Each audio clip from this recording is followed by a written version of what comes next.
Like کریں، subscribe کریں، bell icon کو دبائیں تاکہ ہماری ویڈیو سب سے پہلے آپ کے پاس پہنچ سکے۔ اگر آپ اس چیز کے عادی بن گئے تو اللہ کی ذات سے امید ہے کہ انشاءاللہ العظیم پروردگار اس کی برکتیں دنیا اور آخرت دونوں میں عطا فرمائے گا۔ پہلی چیز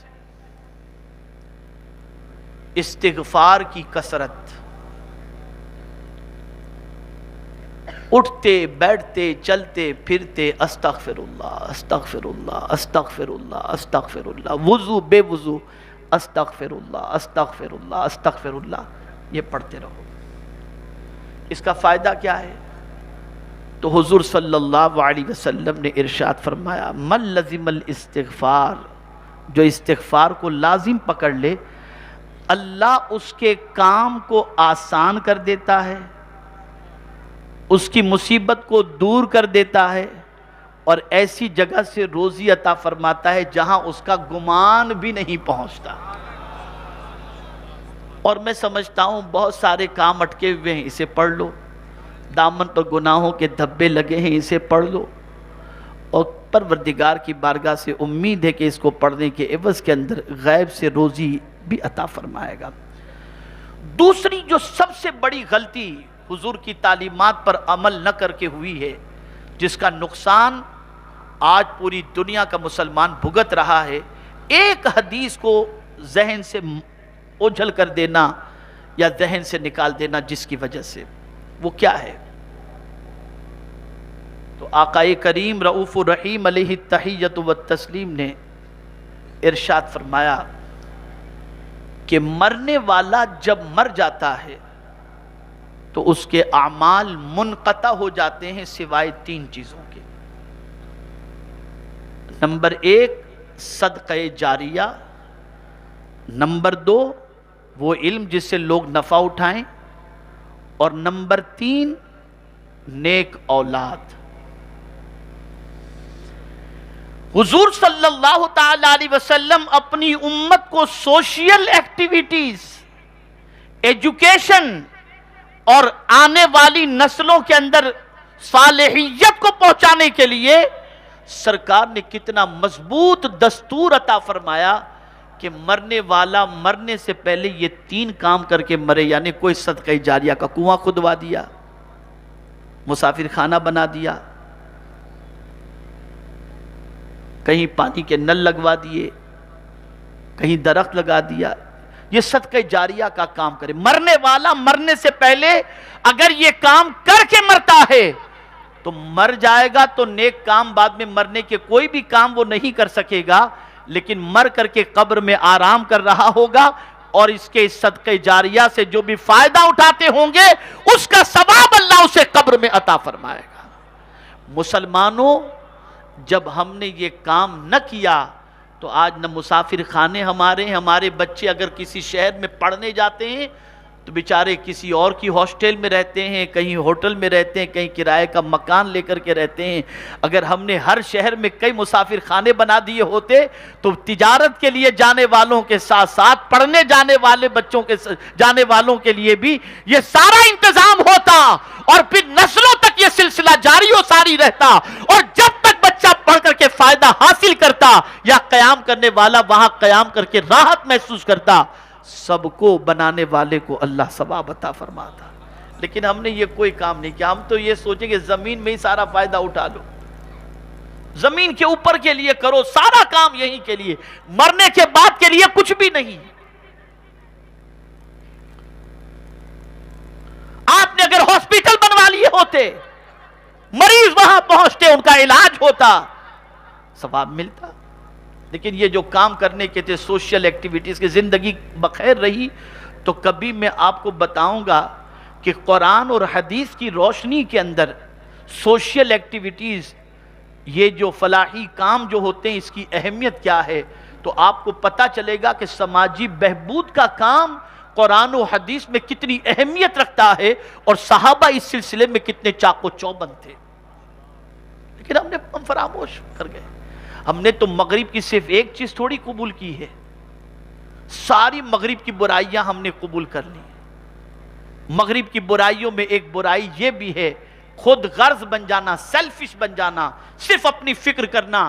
آج مسلمانوں کے اندر یہ عادت آ گئی ہے، مسلمان خود غرض ہو چکا، قوم ملت کسی کے بارے میں نہیں سوچتا ہے الا ماشاء اللہ تو صرف اپنے بارے میں سوچتا ہے۔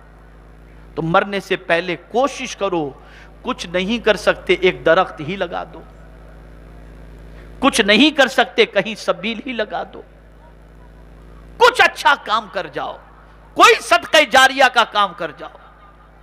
دوسری چیز حضور صلی اللہ علیہ وسلم نے فرمایا کہ علم جس سے لوگ نفع حاصل کریں۔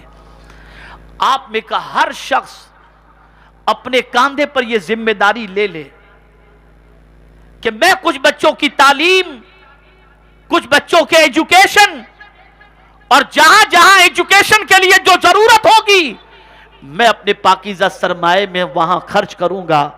خدا کی قسم جب تک لوگ اس علم سے استفادہ کریں گے، آپ کے مرنے کے بعد وہی علم آپ کے ثواب کا ذریعہ بن جائے گا۔ یہ کام بھی مسلمانوں نے نہیں کیا الا ماشاء اللہ۔ الحمدللہ یہاں خطیب صاحب اپنے لیول پر کام کر رہے ہیں، کچھ لوگ کام کر رہے ہیں، لیکن اتنے بڑے اہل سنت و جماعت کے شہر کے اندر جس طریقے کا تعلیمی کام ہونا چاہیے اس طریقے کا صحیح معنوں میں کام نہیں ہوا۔ اگر ہر مرنے والا مرنے سے پہلے یہ مزاج بنا لیتا کہ میں علم کا کام کر کے ہی مروں گا، تو ہر ایک اسکول قائم کرتا یا ایک ایک گروپ اسکول قائم کرتا، تو آج ہمارے بچوں میں علمی افلاس ہمارے بچوں کا نہ ہوتا، بلکہ آج ہمارا ہر بچہ علم کے زیور سے آراستہ ہوتا اور محبت رسول کی دولت سے آراستہ ہوتا۔ اور تیسری چیز آقا کریم صلی اللہ علیہ وسلم نے فرمائی، نیک اولاد۔ اپنی اولاد کے لیے ٹائم نکالو، اپنی اولاد کی نوک پلک درست کرو، ان کو سمجھانے کی کوشش کرو، ان میں صالحیت لانے کی کوشش کرو۔ یہ نہیں کہ بچہ ڈیمانڈ کر رہا ہے تو لا کر موبائل دے دیا، گیجٹ دے دیا، یہ دے دیا۔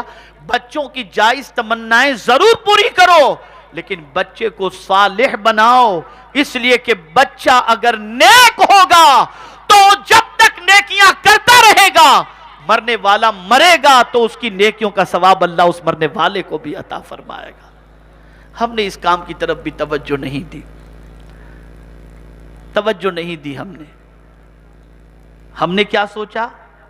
بچے کے لیے مال چھوڑ کے جائیں، پراپرٹی چھوڑ کر کے جائیں، یہ بچوں کے لیے سب سے اہم چیز ہے۔ میں آپ کو بتاؤں، پیغمبر رحمت صلی اللہ تعالی علیہ وسلم سے صحابہ نے پوچھا، یا رسول اللہ صلی اللہ تعالی علیہ وسلم، اولاد کے لیے ماں باپ کی طرف سے سب سے بڑا تحفہ کیا ہے؟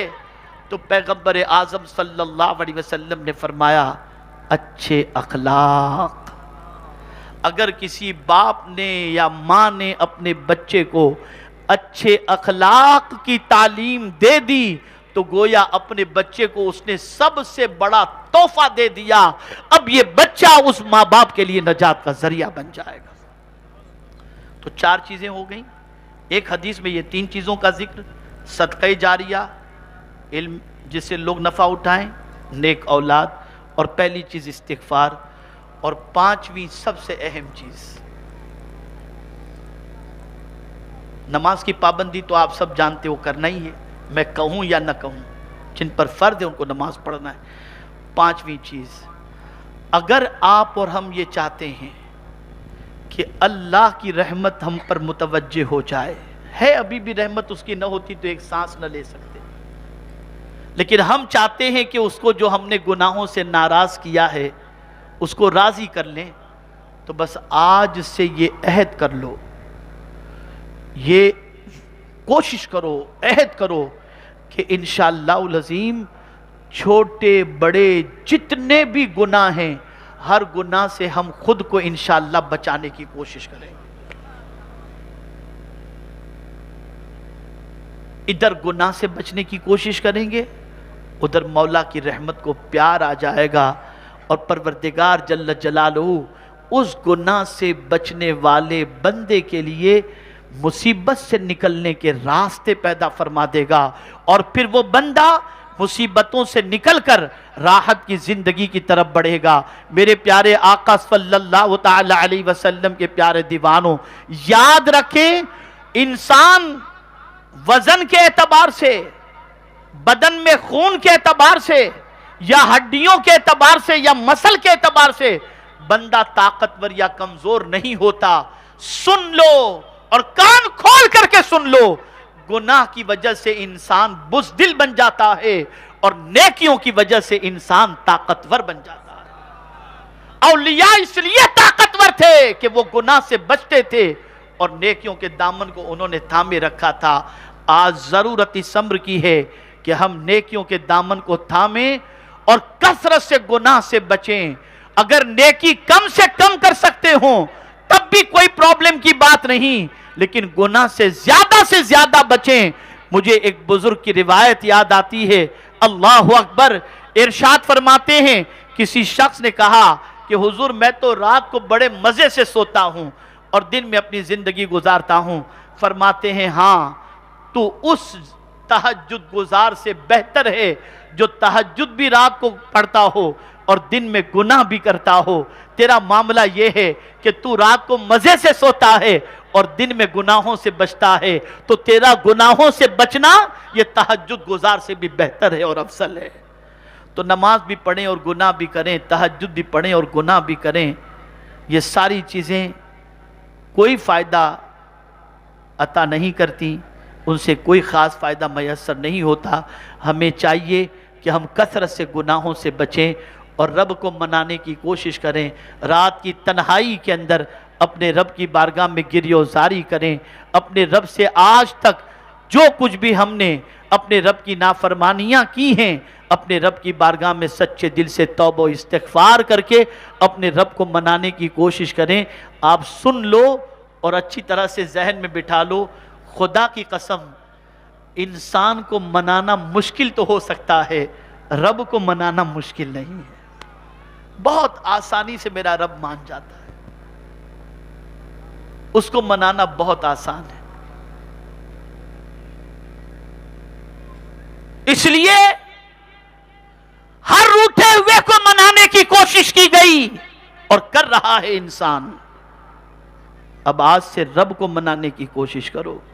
اگر رب کو منانے کی کوشش کیے اور وہ راضی ہو گیا تو اے رسول اعظم صلی اللہ علیہ وسلم کے دیوانوں، دنیا بھی سنور جائے گی اور آخرت بھی سنور جائے گی۔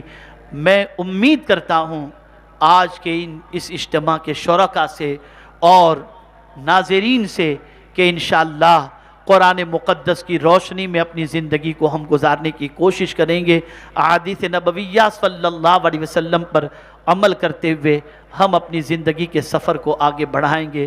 اللہ رب العزت جل جلالہ آقائے کریم رؤوف الرحیم علیہ التحیۃ والتسلیم کے صدقہ و طفیل صبر اور تقوی کو اختیار کرنے کی توفیق نصیب فرمائے، اور پروردگار امت مسلمہ کو اپنا حل قرآن و حدیث کی روشنی میں تلاش کرنے کی توفیق نصیب فرمائے۔ وما علینا الا البلاغ المبین۔ ہماری ویڈیو کو لائک شیئر ضرور کریے۔